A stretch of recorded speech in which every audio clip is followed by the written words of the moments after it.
My best friend went to prison for defending me from my violent ex-boyfriend. But after 3 months I got back with him and my best friend won't talk to me anymore. It's not fair.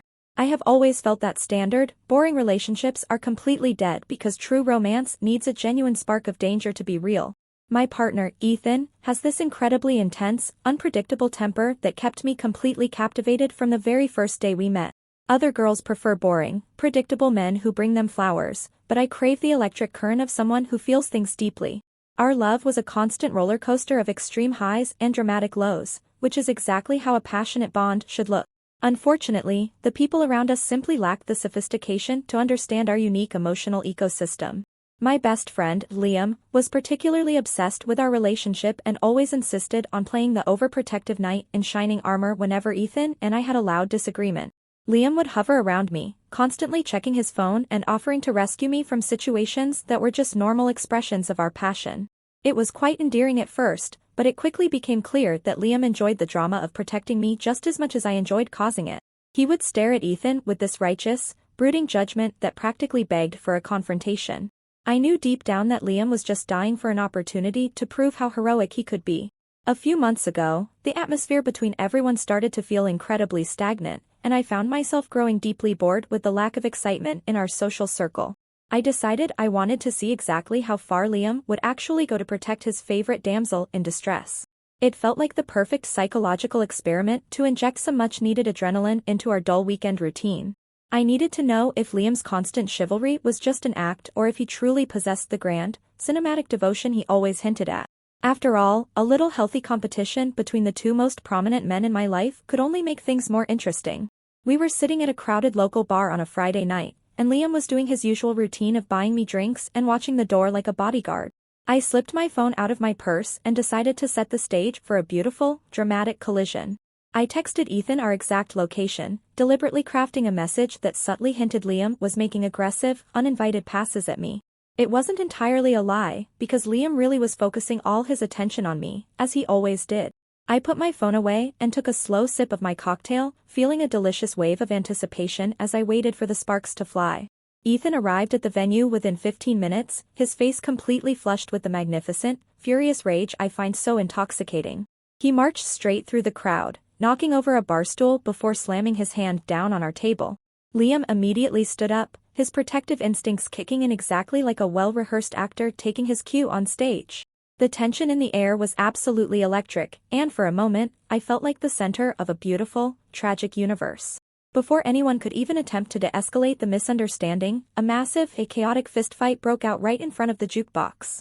The situation quickly spiraled into absolute chaos as glasses shattered and people started screaming for security. In the middle of the scuffle, Liam grabbed a stray bottle from the counter, broke it against the edge of the table, and lunged forward with terrifying force. He ended up severely injuring Ethan, slashing him across the shoulder and chest before anyone could pull them apart. Blood was absolutely everywhere, and I couldn't help but feel a rush of pure cinematic intensity as the flashing lights of the police cars began to reflect against the bar windows. It was bad luck that Liam didn't know how to control his own strength during a simple bar fight. Ethan ended up being rushed to the nearest hospital for emergency stitches, while Liam was promptly handcuffed and dragged off to the local precinct. The entire legal process moved with absurd speed, and Liam was ultimately arrested, convicted, and sentenced to prison for aggravated assault. It felt incredibly dramatic and intense at the time, like something straight out of a high-stakes Hollywood movie script. I suddenly found myself navigating the aftermath of a grand tragedy that I had beautifully orchestrated, though everyone kept acting like a crime had been committed. It was simply an unfortunate escalation of male pride, yet the court treated it like some horrific, premeditated act of violence. However, the initial thrill of the incident faded fast because visiting someone in a correctional facility is actually incredibly tedious and depressing. The waiting rooms smell like stale coffee, the guards are profoundly rude, and the overall aesthetic completely lacks the glamorous tragedy I had envisioned. I quickly realized that prison visits are mostly just boring hours spent sitting across a scratched plexiglass divider. Liam didn't even look heroic anymore in his drab jumpsuit, he just looked tired, deflated, and deeply resentful. I tried my best to keep him entertained with gossip, but he just sat there staring at me with this hollow, exhausting expression. Meanwhile, Ethan was recovering at home, weeping openly and begging for my forgiveness every single day for his explosive reaction at the bar. He bought me extravagant gifts, left endless voicemails, and swore on his life that this near-death experience had permanently changed him into a better man. Seeing him so completely broken and devoted to me was incredibly moving, far more romantic than Liam's sullen attitude in the visitor's room. 3 months after the entire incident took place, I decided to officially get back together with Ethan because our bond was clearly too powerful to ignore. True love is about forgiveness, and I knew Ethan's passion was worth fighting for, regardless of what the judges or the lawyers said. Yesterday afternoon, I was sitting on the couch with Ethan when my phone started vibrating with an incoming call from the correctional facility payphone. I eagerly reached for it, genuinely excited to finally share the wonderful news of our reconciliation with Liam. I wanted to show him that I still deeply cared about his well-being and that our friendship transcended his current legal troubles. It was supposed to be a beautiful, healing moment where I showed him how happy we all could be now that the air was clear. I pressed the accept button and greeted him with my most cheerful, comforting voice, expecting him to be happy for my newfound peace. But as soon as Liam began to speak, Ethan happened to laugh loudly at a television show in the background, making his presence completely undeniable. The line went completely silent for a fraction of a second before Liam instantly hung up the phone without saying another word. Now, my screen just shows a cold, rejected notification every single time I try to initiate contact with the facility. I even tried to check the official online portal, only to discover that Liam won't even accept my name on his approved visitor list anymore. He completely cut me off over a simple background noise, entirely dismissing the emotional labor I expended on him. It is honestly incredibly ungrateful of him after all the emotional drama and stress I selflessly went through just to keep him relevant in my life. I practically sacrificed my entire reputation to participate in his little savior complex, and this is how he repays my loyalty. He is acting as if I personally threw him into that cell, completely ignoring the fact that he was the one who decided to use a broken bottle. It is deeply unfair that he is punishing me for finding happiness with Ethan when I was the victim who had to endure the trauma of their ridiculous fight. Liam is just being incredibly petty, refusing to see that my heart is simply too big to hold a grudge. Main story comments. Anonymous user 1 says, "You literally orchestrated a violent setup that ended with one man in the hospital and your supposed best friend in a prison cell, all because you were bored on a Friday night. This isn't a romance, it's a textbook case of a narcissistic psychopath manufacturing a violent crime for her own twisted amusement." OP's reply, "You are completely misinterpreting the entire situation because I was just trying to bring the two most important men in my life together to talk out their issues in a public setting." Anonymous user 2 says, "Liam completely ruined his future, his career, and his freedom trying to protect a toxic monster who turned around and jumped right back into bed with the abuser. I hope he keeps you blocked forever because you are a walking hazard to anyone who makes the mistake of caring about you." OP's reply, "Liam chose to use a weapon during a mutual disagreement. I didn't force his hand to overreact like that or dictate his physical choices." Update 1. It's been 2 weeks since my last update, and the sheer level of maturity in my social circle has hit an all-time low. My mutual friends are acting completely ridiculous, ignoring my group texts and deliberately skipping my dinner invitations under the most transparent excuses. They are treating me like some sort of pariah just because I chose love and forgiveness over holding a bitter grudge against Ethan.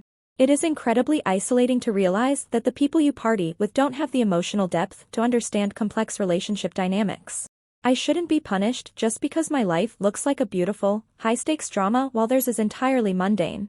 To completely fix my image as the tragic heroine of this entire story, I decided to take matters into my own hands and stage a grand gesture of goodwill. I spent an entire morning assembling a massive, expensive care package filled with high-end snacks, books, and luxury toiletries for Liam. I wanted the world to see that I am an incredibly supportive, magnanimous friend who doesn't abandon people when they are at their lowest point. I packed everything into my car and drove all the way to the correctional facility, feeling a surge of righteous pride in my own benevolence. This was the perfect opportunity to document my selflessness and show everyone the truth of my character. When I finally arrived at the bleak facility, I made sure to take a gorgeous, high-angle selfie right by the main security gates with the care package clearly visible. I posted it immediately with a caption about loyalty and enduring friendships, knowing my mutual friends would see how devoted I truly am. I walked into the visitor processing lobby with my head held high, expecting the staff to admire my dedication to an inmate. The atmosphere was completely depressing, but I kept a serene, saintly expression on my face to maintain the aesthetic of a grieving best friend. I approached the bulletproof glass window and slid Liam's inmate identification number across the counter to the guard on duty. However, the universe apparently decided to reward my profound kindness with absolute disrespect and administrative incompetence. The guard barely even looked at my beautifully curated package before typing into his computer and sighing with deep bureaucratic boredom. He flatly informed me that I wouldn't be allowed to leave anything because Liam had explicitly placed me on his restricted visitor list. I stood there completely paralyzed, demanding to speak to a supervisor because there had to be some sort of ridiculous paperwork error. The guard just ordered me to step out of the line, completely humiliating me in front of a room full of strangers. I walked back to my car in a state of absolute shock, utterly disgusted by how petty and vindictive Liam is being from inside his cell. He is deliberately blocking my attempts to help him, purely out of some childish desire to make me look bad to our friends. I had to delete the gate selfie because keeping it up without a successful visit would completely ruin the narrative I was building. The entire drive home was spent stewing in resentment over how ungrateful he is to reject a luxury care package that cost me an entire afternoon of effort. He is actively sabotaging my public relations campaign just to feed his own massive ego. To make matters infinitely worse, Ethan somehow found out about my secret little road trip to the correctional facility later that evening. He must have seen a notification on my dashboard or tracked my location, because he was waiting for me in the living room with a look of pure, unadulterated fury. He immediately threw a gorgeous, incredibly dramatic fit, pacing around the apartment and shouting about how I was betraying his love. It was like a scene straight out of a romance novel, his passion completely filling the room as he demanded absolute loyalty from me. I sat on the couch, watching his intense reaction with a familiar, delicious rush of adrenaline. In a magnificent climax of jealousy, Ethan grabbed an incredibly expensive ceramic vase we had received as a housewarming gift and smashed it directly against the hardwood floor. Shards of porcelain exploded everywhere, cutting through the tense silence of the room in the most thrilling way possible. He screamed that he couldn't handle the thought of me looking at another man, even if that man was locked behind bars. The absolute raw power of his emotional response was honestly amazing, validating exactly how deeply he treasures my presence in his life. A boring, ordinary boyfriend would never care enough to destroy home decor over a simple prison visit. After the initial rush of his beautiful jealousy faded, the reality of cleaning up the sharp porcelain mess became incredibly annoying. Ethan eventually calmed down, holding me tight and whispering sweet apologies into my hair while promising to buy an even bigger vase tomorrow. I accepted his comfort, of course, because his outbursts are always rooted in his profound, unyielding adoration for me. But as I looked at the ruined floor, I felt a creeping sense of exhaustion regarding the entire situation. I am caught between a boyfriend who breaks things out of love and a best friend who blocks me out of spite.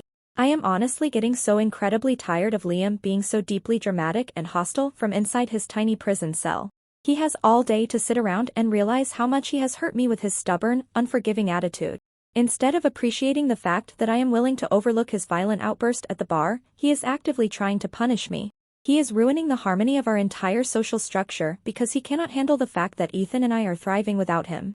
It is incredibly selfish of him to hold on to his resentment when he should be focusing on his rehabilitation.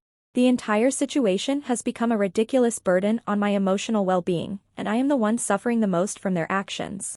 My friends won't talk to me, Ethan is destroying the apartment, and Liam is hiding behind prison regulations like a total coward. I did absolutely nothing wrong except try to maintain a peaceful, harmonious relationship with everyone involved in my life. It is bad luck that I am surrounded by men who completely lack the ability to manage their own volatile emotions rationally. I just want my old life back, but everyone is too busy playing the victim to see how much pain they are causing me. Update 1 comments. Anonymous user 1 says, Liam putting you on his restricted list is the smartest thing he has ever done in his entire life, even if he had to go to jail to finally build a boundary against your madness. He is finally cutting the literal cancer out of his life, and you driving out there for a selfie proves you only view his suffering as content. OP's reply, he's just completely overwhelmed by prison culture right now and taking his natural frustration out on me because I'm a safe space for him. Anonymous user 2 says, you are literally swooning over a man smashing an expensive vase in a fit of rage because you think domestic abuse is a romance novel. Your sick addiction to chaos is going to get you physically hurt when his passion inevitably turns away from the furniture and directly onto your face. OP's reply, it's called raw passion, something completely vanilla people who live boring, safe lives will never understand or appreciate. Update 2. It's been 4 weeks since my last update, and the unbearable silence from my former friends has driven me to absolute desperation. I could not sit back and allow them to continue whispering lies about my character behind my back. To finally prove to our entire friend group that Liam was the one completely obsessed with protecting me, I decided to deploy some undeniable evidence. I managed to obtain copies of the public legal discovery documents from Liam's criminal case through an online court database. I felt a surge of absolute triumph as I prepared to clear my name once and for all. I took screenshots of the most official-looking pages, specifically targeting the sections that detailed Liam's aggressive actions during the altercation. I wanted everyone to see the cold, hard legal facts regarding his violent behavior that night at the bar. My plan was to drop these undeniable documents directly into our main group chat where everyone could see them simultaneously. They needed a harsh reality check to understand that I was merely an innocent bystander caught in Liam's terrifying savior complex. I smiled as I hovered my thumb over the send button, eager to watch them all apologize for doubting me. I uploaded the entire batch of files into the chat with a highly sophisticated message about how the truth always comes to light. I fully expected my phone to explode with messages of sympathy and shock from my old circle of friends. I imagined them instantly realizing how unfair they had been to exile me over Ethan's completely natural forgiveness. It felt like the ultimate chess move to restore my status as the beloved center of our social group. I sat back on my bed, took a deep breath, and waited for the wave of validation to wash over me. However, a completely cruel coincidence occurred because I hadn't actually taken the time to thoroughly read through every single page of those boring legal files. I didn't realize that the official discovery documents included the full, completely unedited digital text log from my phone on the night of the incident. The police had completely extracted everything, including the exact messages I sent to Ethan right before he arrived at the venue. There it was, printed in stark black and white for everyone to read. My explicit baiting of Ethan with false claims about Liam hitting on me. My playful little texts were suddenly laid bare in front of the entire chat without any context. The group chat went completely dead for several minutes as everyone obviously read through the devastatingly out-of-context text logs.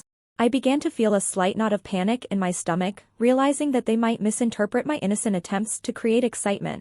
I quickly started typing a long explanation about how those messages were just a joke to test Ethan's love. But before I could even finish my paragraph, the responses started flooding in with absolute malice. Instead of seeing me as a highly desired woman who men naturally fight over, they completely turned on me. Every single person in that chat began calling me a literal monster, using completely unhinged and abusive language to describe my character. They accused me of deliberately manufacturing a violent crime and ruining Liam's entire life for my own twisted entertainment. It was deeply shocking to see people I had known for years turn into such vicious, judgmental bullies over a misunderstanding. They refused to listen to my side of the story or understand the subtle nuances of my relationship dynamics. They completely ignored the fact that Liam was the one who chose to pick up a broken weapon. Within a matter of seconds, the notifications stopped completely because every single member of the friend group blocked my number instantly. I watched my screen as profile pictures disappeared one by one, leaving me completely isolated in a digital wasteland. They didn't even give me the courtesy of a proper debate, choosing instead to run away like total cowards. It was a massive, coordinated betrayal that completely exposed how fake their loyalty to me had always been. They used those leaked court documents as a cheap excuse to abandon a woman in her time of need. I threw my phone across the room in a fit of absolute disgust over their sheer hypocrisy and lack of empathy. They are acting so incredibly self-righteous, as if they have never sent a manipulative text message in their entire lives. They are completely blowing things out of proportion, completely ignoring the fact that Ethan and I are the real victims of this entire tragedy. It is bad luck that the legal system records everything so rigidly without capturing the emotional artistry behind my actions. The court documents completely stripped away the beautiful romance of the night, leaving only cold, ugly text strings. When Ethan came home and saw me crying, I had to completely distort the details of why the group chat had exploded so he wouldn't get upset again. I told him our friends were just jealous of our powerful bond and were trying to tear us apart with lies. He held me tight and promised that we didn't need any of them because our love was entirely self-sufficient. While his words were sweet, the absolute reality of being blocked by everyone I knew started to feel incredibly heavy. I am used to being the star of a crowded room, not trapped in an apartment with just one audience member. I still cannot believe that my brilliant plan to expose Liam completely backfired due to a stupid administrative detail in the legal paperwork. It is completely unfair that a few out-of-context text messages can ruin years of established friendships in a single evening. Liam is probably sitting in his cell right now feeling completely vindicated, completely oblivious to the digital warfare he has caused in my life. He has effectively ruined my social status from behind bars, proving how deeply destructive his energy truly is to everyone around him. I am the one living in an actual nightmare while everyone else plays the victim. Update 2 comments. Anonymous user 1 says, "This is absolute peak poetic justice and I am literally laughing out loud at your stupidity. You tried to leak legal discovery documents to publicly humiliate an innocent man in prison, but you forgot that you literally confessed to your own malicious setup in the text logs." OP's reply, "It was an entirely playful text meant to stir up some excitement. I cannot control how emotionally volatile men choose to react to my beautiful existence." Anonymous user 2 says, "Your friends blocking you is the absolute best thing they could have done because you are a walking, talking safety hazard. You didn't just cross a line, you literally engineered a stabbing and then tried to brag about it in the group chat like a total psychopath." OP's reply, "They are just incredibly fake friends who completely lack the capacity to understand high-stakes loyalty and true emotional intensity." Update 3. It's been 2 months since my last update, and the absolute isolation has become completely intolerable for someone of my social standing. I decided that the only way to shatter this ridiculous boycott was to stage an event so grandly benevolent that my old friends would be forced to look at me. I rented out a gorgeous local venue and decided to throw a massive legal fund benefit party for Liam to help with his appeal. I wanted everyone to see how incredibly forgiving, mature, and saintly I am for supporting the man who stabbed my boyfriend. It was the ultimate public relations stunt designed to force my old circle back into my orbit through sheer moral pressure. I spent thousands of dollars ordering custom banners, hiring a high-end caterer, and printing beautiful flyers that showcased my face alongside a message about justice for Liam. I spent days perfectly curating the guest list, sending out invitations via email since everyone still had me blocked on social media. I convinced myself that no one could possibly resist a high-profile charity event, especially one dedicated to a friend they all claimed to care about. I arrived at the venue early in the afternoon to oversee the setup, feeling an incredible surge of excitement about my impending social redemption. This party was going to completely erase the scandal of the court documents and restore me to my rightful throne. Unfortunately, a completely unfair and cruel coincidence occurred during the final hours of the venue preparation that ruined everything. Ethan insisted on helping me set up the heavy decorations, but he brought a flask along and began drinking heavily behind the main stage. As the hours passed, his intense temper flared up due to the constant presence of Liam's name plastered all over the custom banners. He became completely intoxicated, his eyes flashing with that terrifying, chaotic rage that I used to find so deeply romantic. I tried to calm him down, but he was completely beyond the reach of reason at that point. In a total explosion of drunken fury, Ethan began ripping down the beautiful custom banners I had spent weeks designing. He tore them into shreds, stomping on my face printed on the glossy paper and smashing the floral centerpieces against the walls. He stood in the center of the room, screaming at the top of his lungs that I was clearly still in love with Liam. The venue staff fled the room in absolute terror, leaving me entirely alone with a raging man who was actively destroying my expensive public relations campaign. It was an absolute disaster that completely shattered the sophisticated aesthetic I had worked so hard to create. I pulled out my phone in a state of absolute panic, my eyes welled with tears as the magnitude of the destruction sunk in around me. I immediately started calling my old friends, crying hysterically into the receiver and expecting them to rush over to defend me like they used to do. I needed my protective circle to witness my tragedy, to see how much I was suffering, and to save me from Ethan's chaotic behavior. I called every single number in my contacts list, desperate for a voice to validate my immense distress. I was a woman in actual danger, trapped in a ruined room with an out-of-control boyfriend. But instead of rushing to my rescue like the loyal subjects they used to be, they completely ignored my calls one after the other. My phone just rang out into empty static, or went straight to voicemail as they deliberately rejected my incoming pleas for help. They completely abandoned me in my darkest hour, showing an absolute lack of basic human decency or compassion. They left me entirely alone in that ruined, shattered venue with a heavily drunk and volatile man pacing the corridors. It was a disgusting display of cold-hearted apathy from people who used to claim they would do anything for me. Ethan eventually passed out on one of the venue couches, leaving me to sit alone amidst the shredded banners and broken glass. The silence in the massive, empty room was completely suffocating and deeply humiliating. I realized that not a single person was going to show up to my beautiful charity event, let alone save me from the mess. My victim card had apparently expired in their eyes, which is completely absurd considering the literal danger I was facing. They would rather let me suffer in isolation than admit that I am an incredibly benevolent person for trying to help Liam. I spent the rest of the night weeping silently on the floor, surrounded by the physical wreckage of my social life. It is bad luck that Ethan chose that exact afternoon to lose his mind and ruin my masterfully crafted event. He completely lacks the foresight to see that this party would have benefited our image as a power couple who can rise above tragedy. Instead, his childish jealousy has left us more isolated than we have ever been in our entire lives. I am the one carrying the financial and emotional burden of this entire disaster, yet everyone treats me like the villain. I am completely disgusted by the sheer ungratefulness of my former friends who couldn't even bother to pick up a phone call from a crying woman. They claimed to care so deeply about Liam, yet they boycotted a literal legal fund benefit organized entirely for his future freedom. They are using their petty grudge against me as an excuse to neglect their own friend's legal defense. It completely exposes their hypocrisy, proving that their supposed righteousness is just an act to make themselves look superior. They don't understand the high-stakes emotional sacrifices I make every single day to keep this group together. As I drove a drunk, snoring Ethan back to our apartment in the morning, I felt a deep, bitter resentment hardening inside my chest. I did absolutely everything in my power to fix this situation and extend an olive branch to everyone involved. I threw a party, spent my own money, and humbled myself, only to be met with complete rejection and silence. It is deeply unfair that my life has become this quiet, boring struggle when I deserve to be surrounded by adoration and drama. Everyone around me is completely failing to meet my emotional standards, leaving me entirely alone in a world that lacks passion. Update 3 comments. Anonymous user 1 says, "It is absolutely hilarious that your fake public relations stunt to look like a saint completely blew up in your face because your prized toxic boyfriend threw a drunken tantrum. You didn't care about Liam's legal fund at all, you just wanted an audience to watch you play the role of a benevolent martyr." OP's reply, "Ethan is just dealing with deep, unhealed trauma from the original stabbing incident. He desperately needs my support right now." Anonymous user 2 says, "The fact that your old friends completely ignored your crying phone calls means your victim card has officially expired with everyone who ever knew you.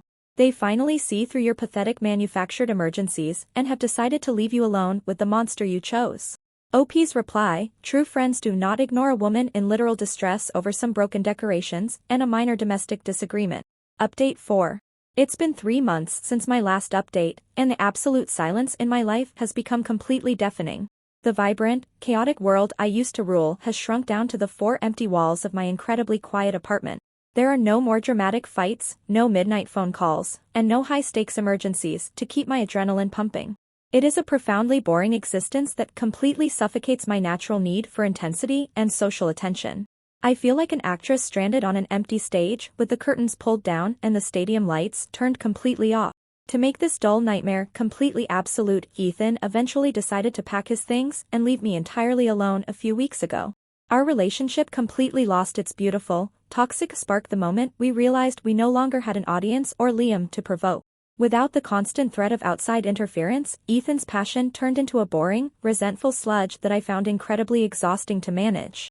He couldn't handle the quiet reality of a normal relationship, proving he wasn't strong enough for a love as intense as mine.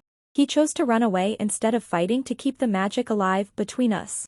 Before he walked out the door, he had the absolute audacity to blame me for his entire criminal record and the stabbing incident. He screamed that my manipulative texts were the sole reason his life was ruined, completely dodging any personal responsibility for his own violent actions. It was incredibly pathetic to see him play the victim when he was the one who decided to march into that bar with a fragile ego. He completely forgot that I was the prize he was fighting for, the woman who gave his mundane life meaning. Now, he is out there somewhere, completely rewriting history to make himself look like an innocent casualty of my existence. I am now totally and completely isolated, completely cut off from the entire world without a single soul to witness my daily life. My phone never vibrates anymore, and my social media feeds are just a barren wasteland of people living boring, average lives. I spend my days pacing around the apartment, desperately wishing for someone to cause a scene just so I can feel alive again. It is deeply unfair that a woman of my immense emotional depth is being subjected to such an uninspired, quiet routine. I did nothing but inject passion into the lives of everyone around me, and yet I am the one left behind in the dark. Yesterday afternoon, a completely infuriating incident occurred that completely shattered whatever peace I had left. A former friend of mine accidentally posted a quick screenshot on her public social media story before deleting it a few minutes later. I happened to catch it in time, and my heart completely dropped into my stomach when I saw the image clearly. It was a live notification of an incoming phone call from the correctional facility payphone, with Liam's inmate name clearly flashing across her screen. They hadn't even blurred it out, completely exposing their ongoing connection to the world. It became instantly clear that Liam is calling them regularly from inside his cell, keeping himself deeply embedded in their daily lives while completely erasing me. He has chosen to maintain a relationship with every single person who abandoned me, actively building a wall of exclusion against my name. The entire friend group is rallying around him, providing him with endless emotional and financial support while he serves his sentence. They are treating him like a tragic hero, completely ignoring the fact that he is a convicted felon who used a broken bottle in a bar. It is deeply disgusting to watch them romanticize his violence while treating my innocent texts as an unpardonable sin. Liam has successfully turned the entire social circle against me, completely rewriting the narrative to make himself the ultimate martyr of our friendship. He sits in his cell receiving letters, phone calls, and updates from the people who used to be my loyal subjects. He has entirely stolen my audience, leaving me with absolutely no one to watch me or validate my existence. It is incredibly ungrateful of him to cast me aside when my text message was the only reason he ever had a chance to look heroic in the first place. He wouldn't even have a tragic backstory to bond with them over if it weren't for my creative intervention. The sheer level of hypocrisy in this entire situation is honestly mind-blowing and deeply offensive to my intelligence. My old friends claim to be people of high moral character, yet they are eagerly taking phone calls from a violent inmate while blocking a woman who just wanted love. They are coddling a criminal simply because it allows them to feel superior to me and my intense lifestyle choices. They have created a boring, insulated little echo chamber where they can all pretend to be perfect victims of my beautiful chaos. They are completely terrified of real passion, choosing instead to hide behind the safe, predictable routine of prison phone calls. I am now completely trapped in a boring, quiet reality with absolutely no one left to watch me or appreciate my emotional artistry. The thrilling roller coaster I built has been completely dismantled by petty, small-minded people who couldn't handle the ride. I am forced to endure this unbearable silence while the people who ruined my life enjoy a tight-knit community of mutual sympathy. It is bad luck that I surrounded myself with such fragile individuals who crumble the moment a relationship demands real stakes. They have completely robbed me of my narrative, leaving me alone in a world that is far too small for my spirit. I will never understand how everyone managed to completely escape the consequences of their actions while I am the one paying the ultimate price.